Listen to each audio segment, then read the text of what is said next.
Katta bolalar eshitadigan ertak bu. Bir kun bir kibrlik qarg'a restoranga keladi.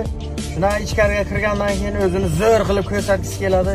Oldinga bitta oq qarg'a o'tirgan bo'ladi.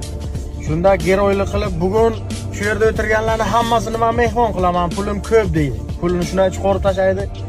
Keyin hammaga nozlama tort qiladi, faqat o'sha oq qarg'adan tashqari deydi. Keyin u oq qarg'a shunday qaraydi, rahmat deydi.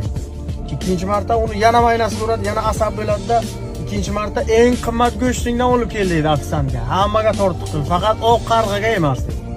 Ikkinchi marta oq qarg'a shunday qaradi, yana rahmat deydi. Shundan keyin uni asabi joydan chiqib ketib barmen yoniga keladi. Barmenga aytadiki, qarg'a, nima u mazasi yo'qmi? Nima tom ketgan buni? Nima narsa olib bersam, hammaga unga olib bermasam, rahmat deb aytadi. Yo'q, hammasi normal, hammasi chotki, prosta u shu restoranning egasi u deydi. Короче, qissadan esa kim agar bir ishi ham olib kelamoqchi bo'lsa, birinchi o'ziga zarar qiladi.